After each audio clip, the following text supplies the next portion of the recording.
Salut tout le monde, c'est Fu. Aujourd'hui, on va parler d'un tout nouveau jeu qui me hype énormément. Je pense que c'est l'une de mes plus grosses attentes sur ce 2025. On va en parler un peu plus de la date de sortie, etc. Dans cette vidéo. Donc, pour l'instant, il aurait dû sortir en début 2025, un premier semestre, mais c'est pas le cas. Hein, c'était un petit peu retardé, donc c'est pas grave. On va regarder un petit peu tout ça par la suite. Donc, le jeu Chaos Zero Nightmare, par qui c'est fait, etc. Donc, super créatif. C'est ceux qui ont fait tout simplement Epic Seven, qui est un des jeux qui m'a intéressé le plus sur ces dernières années. Je n'ai pas fait de vidéo dessus, tout simplement parce que le jeu était beaucoup trop avancé quand j'ai voulu le tester. Mais vous le savez, quand il y a eu la collab FMA, ou même sur d'autres licences animées, etc. Et même quand j'ai vu le jeu en fond, franchement les gars, je vous avoue que pour moi, c'est le plus beau jeu en termes de spé. Tu peux pas faire mieux. Si par exemple Dokkan me donne envie, par exemple sur des anniversaires, à revenir, etc., à rejouer un petit peu, c'est par ses animations et ses spé qui sont juste incroyables. Et là, pour moi, on me touche en plein cœur. Vraiment, je vous jure que là, quand j'ai vu ce jeu, que j'ai vu les nouvelles spé, etc., et que j'ai vu que c'était fait par Super Creative, ceux qui ont fait Pix7, j'ai fait, je suis obligé. Je suis obligé, les gars. Donc, bien évidemment, après Bleach, le jeu qui me hype le plus, voire peut-être même autant, c'est ce Chaos Zero Nightmare. Et on va regarder tout ça en vidéo. Et puis, je vous parlerai un petit peu plus en détail du jeu par la suite sur les revues de presse, etc., que j'ai trouvé. Donc, bien évidemment, pour ceux qui veulent lire le lore et tout ce qui va avec, ça sera sur le site, je vous montrerai où c'est, mais c'est hyper important. Et ce jeu, je vous jure, par la DA et l'envie que ça m'a donné derrière, j'ai eu envie tout de suite de lire le lore. Et je crois que c'est un des seuls jeux qui m'a donné l'envie. Parce que c'est vrai que les autres jeux où j'ai l'habitude, c'est tous ceux qui sont sous licence animée, donc en général, j'ai pas spécialement besoin. Mais là, tu vois, comparé à un Genshin ou tout autre jeu qu'on a pu tester sans licence IP anime, eh ben ce jeu-là, j'ai eu vraiment envie de lire le lore. C'est vraiment une des premières fois que ça m'a donné envie. Plus les personnages, hein, parce que vous allez voir, il y a aussi les personnages et les races, donc ça c'est vraiment cool. Donc on peut le voir, on est sur une DA et un style post-apocalyptique, hein, apocalyptique, je vais y arriver. Dark Fantasy, bien évidemment, qui a l'air juste ultra stylé. Alors pour ma part, c'est pas ma gamme de base, hein, je vous le dis tout de suite, la Dark Fantasy ne me plaît pas spécialement. Mais pour ce jeu et la façon dont c'est fait, je trouve ça juste incroyable. Donc on peut le voir à l'écran, franchement les gars, déjà niveau fluidité, c'est insane, le jeu a l'air fou. Donc on retrouve un style un peu chibique, tout simplement.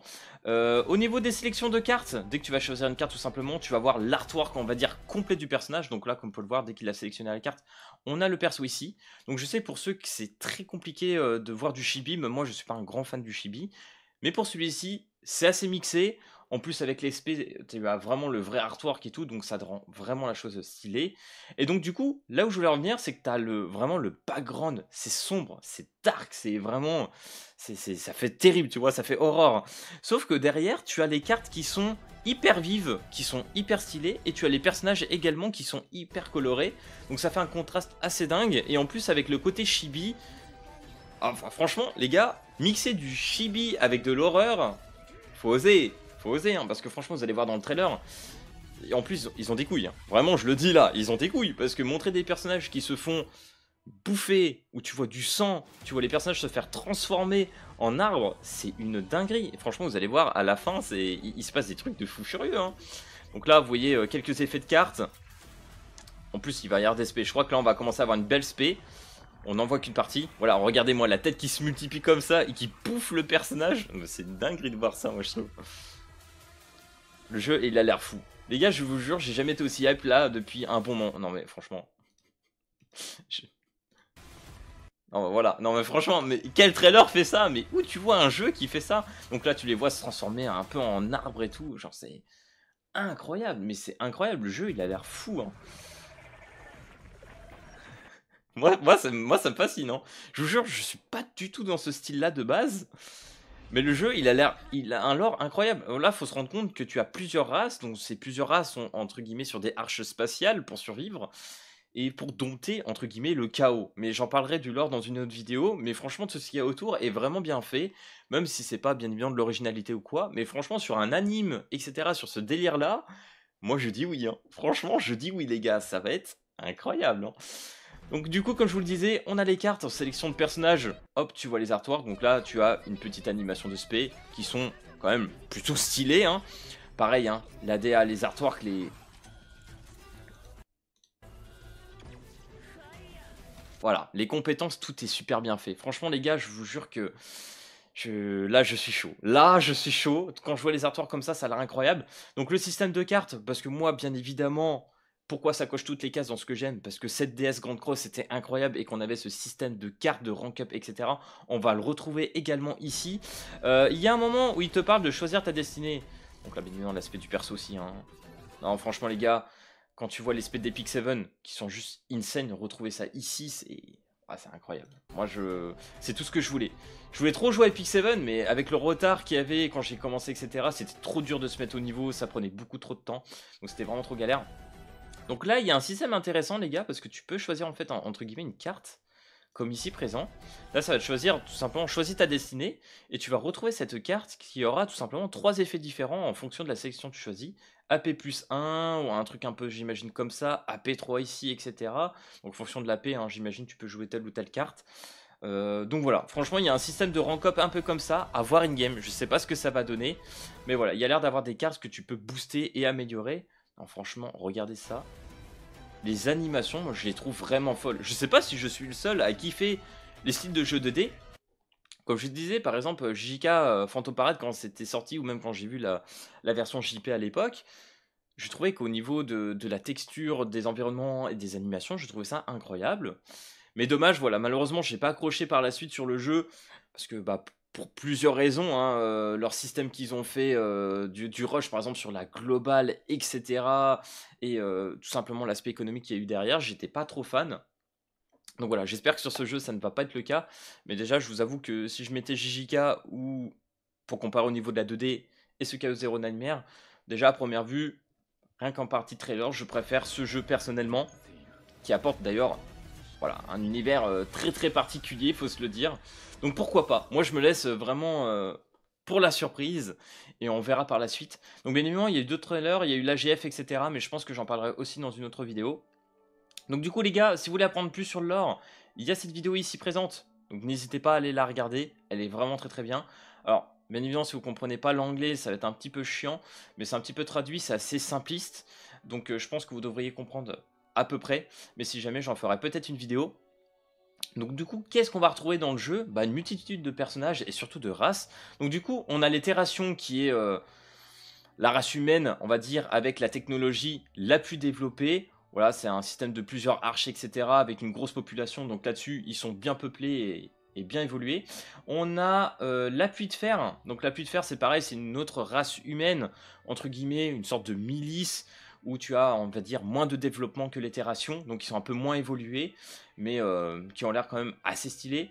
On a les Sileima, alors eux, c'est une dinguerie, c'est des dragons, hein, voilà, c'est une race de dragons qui vivent pendant des centaines de milliers d'années, qui ont créé aussi leur propre, genre par exemple elle, Solia qui a créé tout simplement sa propre civilisation, elle est vénérée, etc. Enfin bref, c'est des dingueries. Donc il faut savoir que ces personnages-là ne sont pas ensemble, hein, ils sont tous chacun dans leur coin, etc. à faire leur dominance, entre guillemets. Voilà, à voir, ça va être une grosse. Je pense que les cartes devraient être assez fortes sur ces personnages-là. On a les Peltions, c'est des races extraterrestres, tout simplement. Donc pareil, ils sont assez bien évolués. Ils n'ont pas peur, voilà, de lâcher entre guillemets des parties de leur corps pour faire des trucs en moitié machine, etc. C'est moitié des cyborgs entre guillemets. Donc à voir aussi in game, ça peut être assez stylé. Et la famille Stella, qui sont tout simplement des persos style Fury. Donc là, pareil, c'est des personnages qui se jouent en combiné. Donc je pense qu'il y aura des personnages ou des races qui vont se jouer beaucoup ensemble, peut-être pour avoir des rank up, etc. Parce que bien évidemment, si je clique ici pour la petite Véronique, vous pouvez voir qu'il y a les cartes avec les animations, donc n'hésitez pas à les voir, franchement c'est assez varié, il y a plein de choses. Donc là on voit qu'il y a une compétence, ici une carte compétence, une carte de renforcement, etc. Bon là c'est traduit en français. Lui par exemple il va faire des cartes d'attaque, etc. En plus à l'artwork de Hugo ici présent qui est, bah, franchement faut se le dire, c'est quand même assez stylé. Là je crois que Magna, voilà, style de Léon. Voilà, donc on a plusieurs cartes assez différentes. Donc tu n'auras pas de détails entre guillemets sur les cartes, mais ça te permettra de voir un petit peu le design avec les animations ici. Donc c'est assez stylé. Plus si tu as envie de rentrer encore un peu plus dans l'or, lire tout simplement l'histoire du personnage. Voilà, ça t'apprend 2-3 petites caractéristiques du perso. Donc pourquoi pas. Sur son caractère, etc. Bon, franchement, je dis pas non. Et du coup, on a aussi les OST. Alors, du coup, c'est assez drôle également parce que la seule musique, on va dire un peu dark, un peu horreur, ça va être celle du chaos.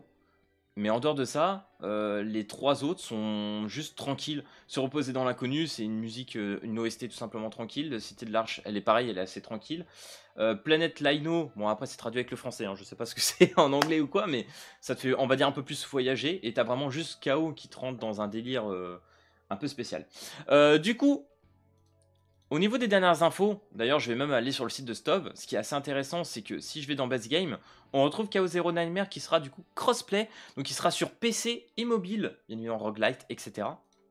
Parce qu'on verra quand je parlerai de l'AGF, il y aura un système tout simplement de choix dans le jeu, donc ça je trouve ça très très bien aussi, pouvoir choisir et tout, faire des choix, moi je trouve ça vraiment bien dans les jeux. Donc voilà, donc pourquoi pas, en tout cas voir dès la sortie la version PC plus le mobile, je trouve ça vraiment incroyable. Du coup les gars, pour venir aux dernières informations, donc du coup, le 12 novembre, nous avons eu le site officiel, on était dessus tout à l'heure, de Chaos Zero Nightmare qui est sorti. Donc le jeu aurait dû sortir normalement sous peu, voilà, il aurait dû sortir là dans les quelques jours grand max, hein, premier semestre. Donc malheureusement, ça n'a pas été le cas. Donc ça a été retardé pour plusieurs raisons qui n'ont pas spécialement été évoquées, mais je pense que c'est surtout pour améliorer la qualité, etc. Je pense que ça a été évoqué, je me rappelle juste plus peut-être de ce côté-là. Mais la dernière news qui est tombée est ici, donc du 3 février. Merci à la personne, j'ai oublié ton nom, désolé, sur le Discord officiel du jeu, d'ailleurs que je vous mettrai en description, qui m'a partagé l'information. Donc du coup, ils ont tout simplement travaillé sur l'année, on va dire 2024, un peu plus sur Epic 7 et sur Crossfire, donc Crossfire Mobile, qui est un jeu, si je me souviens bien, un peu à la... Mince, comment il s'appelle ce jeu déjà? Fortnite, bien évidemment. Voilà les gars, j'ai fait une ellipse juste pour aller chercher le mot Battle Royale, c'est terrible hein, quand même. J'ai oublié tellement je joue pas à ces jeux, c'est incroyable. Donc du coup, la plus grosse information est ici.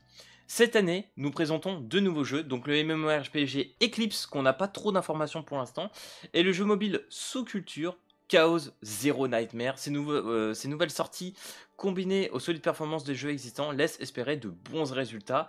Donc normalement, Chaos Zero Nightmare devrait sortir cette année, il ne devrait pas y avoir de soucis là-dessus. Alors a priori, vu comment ils comptaient le sortir au premier semestre, etc., je pense pas qu'il y aura de bêta ou quoi que ce soit sur le jeu. J'ai pas l'impression que ce soit prévu. Donc à mon avis, soit le jeu sort cet été, soit grand masse, bah du coup fin d'année. Mais je pense qu'il y a de grandes chances qu'il arrive d'ici cet été. Alors j'espère juste qu'ils vont reprendre entre guillemets les informations, etc., balancer un peu plus de news sur le jeu, parce que depuis quelques temps il se passe pas grand chose hein, sur le Twitter officiel, etc., ou même sur le Discord. On n'a pas beaucoup d'infos depuis quelques temps. On a juste eu l'AGF, etc., qui est sorti, donc on a eu quelques informations sur le jeu, un peu plus de gameplay, etc., qu'on regardera sur une prochaine vidéo. Mais pour l'instant c'est un peu silence radio. Il y a une restructuration aussi du staff et de l'effectif. Donc là, depuis je crois 2 semaines, ne serait-ce que sur le Discord, on a eu de nouveaux admins, etc. Donc j'ai tendance à croire que ça y est, le jeu va pouvoir se relancer et qu'on aura un peu plus d'informations. Bah, déjà depuis février, voilà, on commence à avoir un peu plus d'infos. Donc voilà, sur la sortie du jeu, etc. Donc maintenant, il faut balancer les gars, il faut balancer les news, il faut balancer les infos, il faut faire monter la promotion, il faut faire pas mal de choses, parce qu'il faut donner envie, hein, bien évidemment. Parce que voilà, moi, c'est le jeu, comme je l'ai dit, c'est le jeu qui me chauffe aussi cette année, en plus de Bleach. Voilà, je pense, autant vous le dire, je pense que ça va être mes deux main phares. Hein, voilà, donc c'est... Voilà. On espère qu'ils vont être bien de ce côté-là. Donc voilà les gars, j'espère que cette vidéo sur Chaos Zero Nightmare t'aura plu, c'est qu'à n'hésite pas à lâcher le petit pouce bleu et à t'abonner. Et puis moi, je te dis à plus à la prochaine vidéo. Allez, peace tout le monde!